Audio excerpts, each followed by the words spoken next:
I want to discuss today is something much larger than the ticker symbol, much larger than the aircraft, much larger than what most people currently understand when they first hear the name Horizon Aircraft. All right.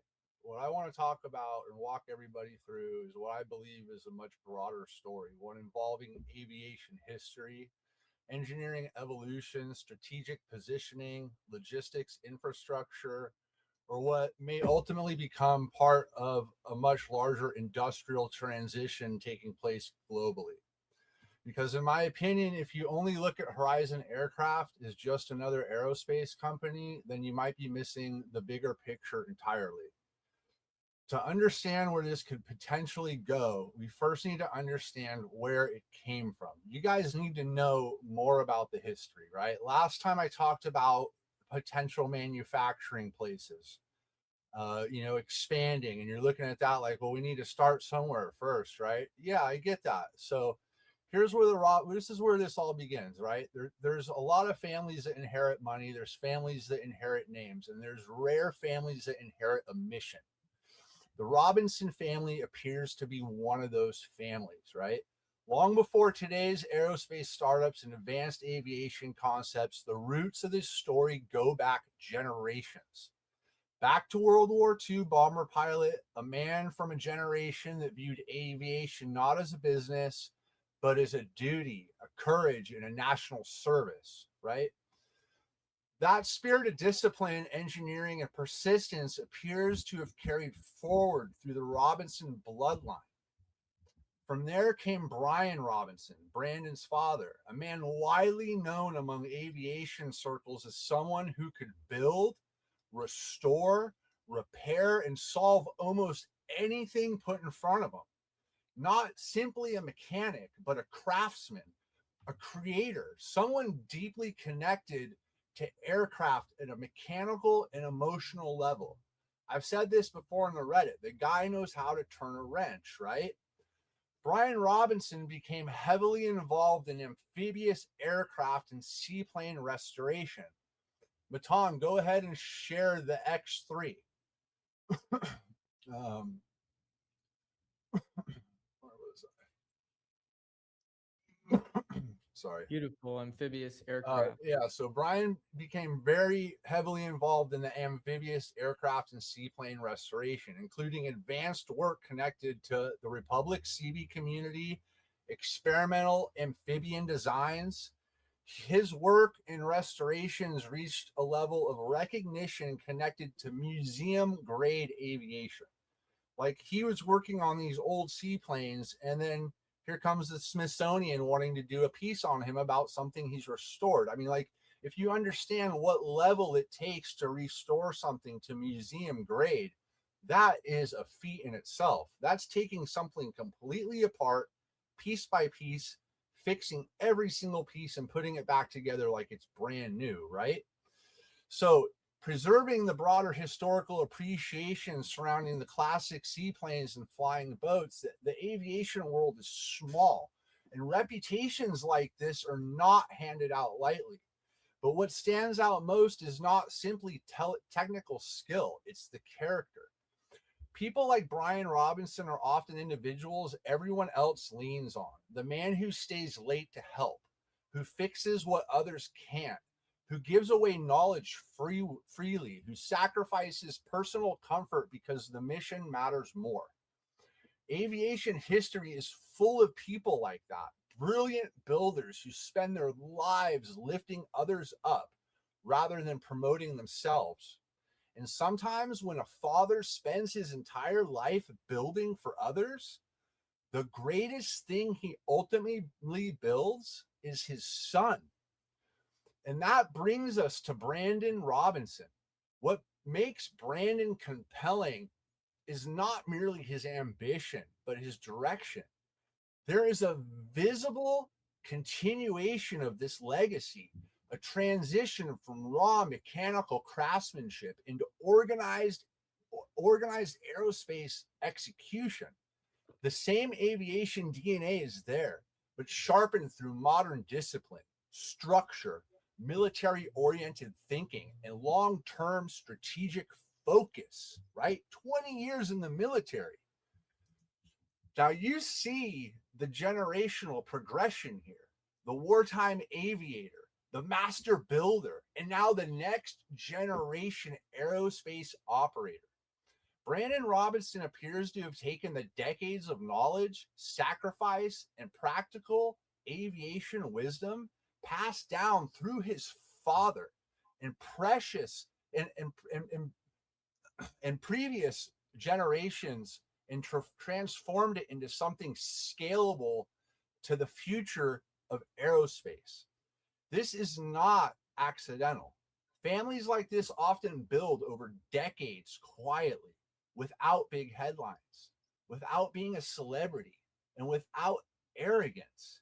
Just work, just engineering, problem solving, persistence, aviation people, right? And perhaps that's the most important part of the story, the humility. Brian Robinson's reputation appears rooted not in ego, but in generosity, the kind of man who helps because that is simply who he is. In many ways, Brandon's rise can be viewed not only as his own achievement, but as a reflection of his father's lifetime of sacrifice, mentorship, and belief in aviation itself. Because in the end, legacy is not measured by what someone says about themselves.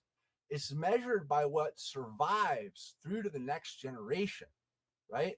So now you have a little idea of like when Brandon says, yeah, my grandfather, yeah, my dad, yeah, I was a little boy, 2 years old, sitting in the plane. This is the plane that his dad built, right? This is a plane that he helped build, right? This is in the family blood. Now that becomes incredibly important after understanding that history is recognizing that Horizon aircraft did not simply appear overnight. They didn't just pop up out of nowhere. This is not a random startup formed by marketers chasing hype, dude. This isn't your pump and dump meme stock, right? This evolved through years of aviation obsession, engineering experimentation, aircraft building, redesigns, failures, iterations, and eventually the pursuit of something that could fundamentally change the way regional aviation operates. Brian Robinson's background in aircraft engineering and experimental aviation became a critical foundation here. Originally, much of the focus revolved around seaplane development, experimental aircraft work. There was an enormous amount of time, energy, and engineering effort dedicated towards that path, right? And that was the path towards the X3. And what makes that important is not that the process itself likely created something unexpected, but at some point, the mission appears to evolve, right? What may have initially started as one aircraft concept gradually transformed into something far larger over the last 13 to 15 years, right? The realization that integrated fan and wing propulsion architecture could potentially solve multiple problems at one shot, like killing two birds with one stone, right? You have infrastructure limitations, runway dependency, regional access, operational flexibility, efficiency. The idea that aircraft may not need traditional airport infrastructure in the same way they historically have is a huge concept when you like really zoom out and think about it, right? Because aviation has always been constrained by infrastructure. Airports determine the access. You're not taking off out of your driveway, right? Runways determine capability. Geography determines the logistics. But if aircraft technology evolves beyond some of those limitations, entirely new operational models begin opening up. And that's where the Horizon story starts becoming much more interesting. As the broader eVTOL and advanced aviation sector begin developing, Horizon's trajectory eventually intersected with Astro Aerospace. Now, this is an important part of the history, the story of how all of Horizon Aircraft is being created, right?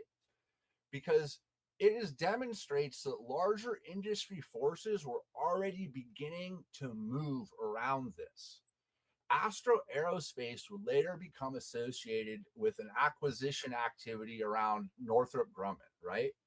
But during that process, Brandon Robinson ultimately preserved Horizon's independence.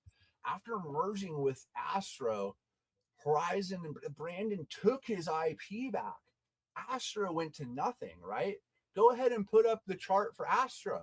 See how Astro's doing now. So he preserved Horizon's independence, redirected the company down its own path rather than allowing it to be absorbed into that trajectory, basically having his IP stripped and taken by this other company. And in my view, that may have been one of the most important decisions in the company's history, because maintaining independent control meant preserving flexibility. It meant preserving the optionality. It meant preserving the ability to commercialize and scale on their own terms. And from there, the pathway towards the public markets began forming. The Robinson family structure evolved. New Horizon Aircraft emerged. The Robinson Family Trust became involved, capital formation accelerated, and eventually additional strategic participants entered the picture, including Dustin Shindo, right? He's a long shareholder now. Now, this is where, in my opinion, the discussion begins expanding beyond aerospace engineering and into something much larger involving the logistics and infrastructure positioning. Because when you start to begin to examine Dustin Shindo, Hawaii, Mahana, Pono Logistics, and the surrounding logistics ecosystem, certain patterns begin to stand out. And to be clear, what I'm discussing here is my interpretation of the strategic implications, not definitive conclusions. But what appears potentially significant is the possibility of early stage positioning around future regional logistics infrastructure. Now, when you think about island logistics, when you think about regional cargo movement, when you think about difficult terrain, when you think about decentralized transport systems, suddenly the operational advantages of flexible regional aircraft platforms become much easier to understand. And then when you begin seeing expanding logistics activity, broader infrastructure development, and public expansion efforts tied into surrounding ecosystem, it raises a very interesting question, right? Now, Matan, go ahead and bring up Amazon's expansion in Hawaii. Now, especially when companies and capital groups begin placing themselves near emerging technologies before those technologies fully mature commercially, like, oh, look, there's Amazon. Oh, look, they're expanding operations in Hawaii. Because historically, that's often how major industrial shifts begin, right? Quietly, before the broader public fully recognizes what's happening. And this is where the discussion begins moving beyond simply an aircraft and company. Because what we may really be discussing is the potential evolution of regional transportation themselves, right? And that brings me to the broader macro thesis, because even everything I've discussed so far, the Robinson family legacy, the aircraft development, the engineering evolution, the corporate structuring, the logistics positioning, that may still only represent the surface layer of what's forming. Like, this is all in the past, guys. We're talking about 2023, 2024.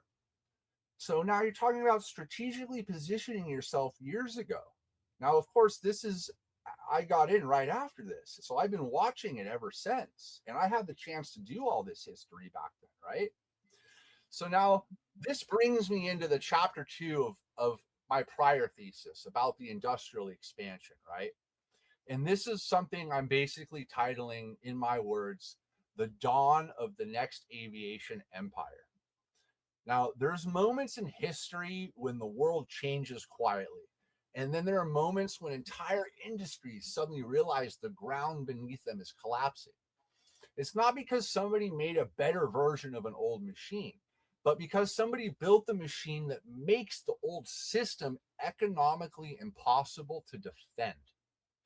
That is the difference between innovation and extinction level disruptions. And I believe Horizon Aircraft may be standing directly at the center of one of the most explosive transportation transitions of our lifetime. Because what most people still fail to understand is this: the Cavorite X7 is not merely competing against a helicopter, it's competing against inefficiency itself. And once a technology begins attacking inefficiency at scale, history shows the market can move with terrifying speed. Now, this is why I posted my $20 price target, right?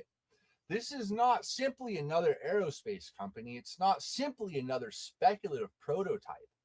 This is not another flashy concept video promising some kind of a future, right? We're not the fucking guy selling the snake oil. No, this may be the early formation of an entirely new aviation category, one capable of collapsing the economic barriers between helicopters and airplanes at the same time, right? So if that happens, the implications for this are just staggering, because the aviation industry has lived under the same compromise for generations. Helicopters give you great flexibility, but they punish you with inefficiency. Airplanes give you this efficiency, but they punish you with infrastructure dependency. Now, one system gives you the vertical freedom, the other gives you the efficient forward flight. For decades, the industry has accepted the trade off is unavoidable, right? And then Horizon Aircraft came along and essentially asked the question nobody else has solved. Sorry, I need to drink a little water here. They asked the question nobody else could solve. What if you no longer had to choose? That question alone could reshape the regional aviation globally, because the moment you combine vertical takeoff capabilities with point-to-point deployment, helipad access, remote area flexibility, efficient wingborne cruise flight, the economics begin changing so violently that entire market structures start destabilizing. And this is where the story really becomes explosive, because disruption does not happen when technology merely improves something. Disruption happens when the economics become so overwhelmingly superior that the old system, it just can't compete anymore, right? That's what destroyed horses. That's what destroyed cameras. That's why we're all digital now instead of regular film. Blockbusters gone. We're all digital. And it's what destroyed piston airliners, right? And if Horizon succeeds, the same pressure may begin moving directly toward enormous portions of the global rotorcraft market. Because let's tell the truth about helicopters, right? They're fabulous machines, but they are brutally expensive transportation tools. They burn a lot of fuel. They require a lot of money in maintenance, guys. They experience a lot of mechanical wear. They generate huge operating costs simply staying airborne. And yet, millions upon millions of helicopter flight hours every year are not performing exotic military missions. They're simply moving people and cargo from point A to point B. Now, that is the vulnerable market. And vulnerable markets do not remain stable once a superior economic platform appears. Now, imagine what happens the moment operators begin realizing the Cavalry X7 can potentially complete those same missions faster, cheaper, with greater utilization, greater flexibility, and potentially dramatically improved economics. Now, you heard what Brandon said about the lady in the mining business. Highly, highly interested, right? She'd flip them out in a heartbeat if this makes sense. Well, pay attention, guys. He's leaving you the hints. Now, at first, the market watches cautiously, right? Then one operator adopts the platform, then another. Then the numbers start to appear. More routes are completed daily, lower operating costs, higher asset utilization, higher margins, faster transport times, improved scheduling, fewer delays. And suddenly the industry realizes something fucking horrifying. This is not a niche aircraft. This is not a Joby or an Archer. This is a fucking weapon.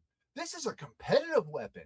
Now, picture two operators serving the same island network in Hawaii or Japan or anywhere. Use your imagination, guys. Two guys competing side by side, two operators. Operator A flies helicopters. Operator B deploys the X7. Operator B suddenly starts moving passengers faster. The cargo goes faster. Medical transfers are dramatically faster. Corporate clients move dramatically faster. Now revenues rise, margins rise, customer preference rises, contract wins rise, market share rise. And the terrifying part for competitors in this is the advantage compounds every day, because transportation businesses are won through throughput. How many missions, how many routes, how many billable hours, how much uptime, how much utilization. Now that's where economic dominance forms. And if one aircraft suddenly performs the work of multiple legacy rotations, helicopters rotating back and forth, taking people to this island, then competitors begin entering this economic suffocation mode. And that's when the panic really sets in, right? Because now every operator begins asking the same question. What happens when our competitor gets one? That single question can ignite an industrial chain reaction. And once that chain reaction begins, the replacement cycle accelerates beyond anyone's expectation. Now, this is where people still underestimate the full scale entirely, because they're still thinking about Horizon Aircraft like a normal aerospace company. But this may not become a normal aerospace company, right? This is the OEM, because this may not become a normal aerospace adoption curve. This may become a compressed global replacement cycle. Now, why is that? Because this is not just helicopter disruption. This is convergence disruption. The Cavalry X7 may simultaneously attack helicopter transportation, regional aircraft transportation, executive aviation, remote logistics, medical mobility, and portions of the short haul regional air travel itself, guys. That is a multi-trillion-dollar infrastructure overlap. Now, helicopter operators may want these because they're economically superior for transport missions. Regional aviation operators may want these because they eliminate runway dependency. Corporate operators may want these because they collapse travel friction. Governments may want these because they increase operational flexibility. Now, remote industrial operators, wait, I'm sorry. Let me get a drink. So, remote industrial operators may want these because they increase logistics efficiency, right? Defense linked operators may want these because they combine development flexibility with fixed wing speed. Now, think about that. Now, think about what happens when all those demand streams begin colliding simultaneously. The demand pressure explodes, delivery slots disappear, the procurement war begins. Now, I have guys in the Reddit saying, yeah, I'm trying to get on the list right now to buy these things, guys. And in case anybody asks if they're for sale, they're not for sale right now. I've asked, I want to get on the list. I want to get a pre-sale going. They're like, no, sorry, wait your turn. You know, that's a big deal here, right? So when all these demand streams begin colliding, you get the demand pressure exploding, delivery slots disappearing, procurement wars begin, leasing firms entering the market aggressively, governments start securing access. Strategic aerospace capital floods toward production expansion. All that money is going to production expansion. Are you starting to get the hint, guys? I talked about expansion in Canada, right? And suddenly, Horizon Aircraft is no longer simply manufacturing airplanes. It is standing at the center of a global industrial acceleration event. This is huge. This is huge. This is exactly what Warren Buffett looks for, guys. Now, let's discuss what may become the most important phase of this entire thesis, the manufacturing detonation. Because if adoption begins the way many investors believe it absolutely could, then production capacity itself becomes one of the most valuable assets in the industry. And that is where the story truly becomes enormous, guys, because no single production facility can satisfy that. You can't just do Bombardier. You can't just do Bombardier and de Havilland anymore. And I mentioned this in a comment in the Reddit after my first one. You need more, right? They have to manufacture rapidly. It becomes mathematically impossible. So you need to start manufacturing and evolve outward. And then once that realization hits the market, the ecosystem expansion begins, right? Strategic manufacturing partnerships emerge. Regional assembly facilities emerge. Licensing agreements emerge. Licensing and royalties are in my investor package. Joint ventures emerge. Defense-linked production agreements emerge. Sovereign industrial partnerships emerge. Now the model transforms from one company building a plane into a globally distributed aviation production ecosystem. North America demands production. Europe demands production. Asia demands production. The Middle Eastern capital demands production, right? Defense contractors demand production participation. Regional aerospace giants demand licensing rights because nobody wants to miss the next aviation platform cycle. Nobody wants to wake up in 10 years and realize they lost the future of regional mobility to someone else. And this is how industrial revolutions become absolutely unstoppable. Not because governments declare them. I mean, you see the government's positioning for it, but not because the television announces it on TV, right? But it's because economics force it. They force the adoption faster than you can react. You can't do 100 units a year. You can't do 300 units a year. Why? Because you need 30,000 helicopters to be replaced now. You need to start incorporating this wherever it makes the most sense first, and then go from there. So the superior machine begins absorbing all the market. Little at first, right? Like I said, but then violently. And eventually the market reaches the point where the old system no longer survives because it's a familiar system. It survives only where absolutely necessary, right? We talked about there's still going to be helicopters you need for stuff, guys. There's nobody denying that. If I want to go set a power pole somewhere, I get a helicopter, right? It's going to hover there and hold the pole for me for 20, 30 minutes while I set it and get it all backfilled in with dirt or whatever I need to do. If I'm putting something on top of a skyscraper and I need to put an AC unit up there, I'm using a helicopter. They're still going to have use cases, guys. But the majority of them, like I said, just goes A to B. So everything else transitions here. And that's the moment that all of the investors in HOVR need to really, really understand for this.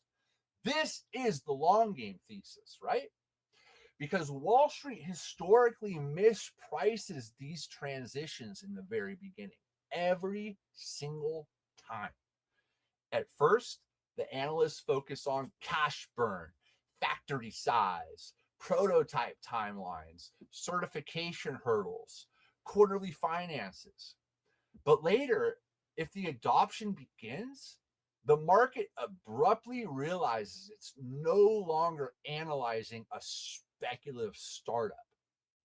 It is analyzing the birth of a new industrial platform. And once the markets recognize the platform transitions, the valuations can change with explosive force because the market stops valuing one aircraft, one quarter, one factory, one customer. Instead, it starts to begin valuing global replacement potential, licensing ecosystems, manufacturing rights, fleet conversion cycles, infrastructure transformations, supplier dominance, network effects, and platform scale transportation disruption. That is where the psychology changes completely. That is where investors stop asking, could this work?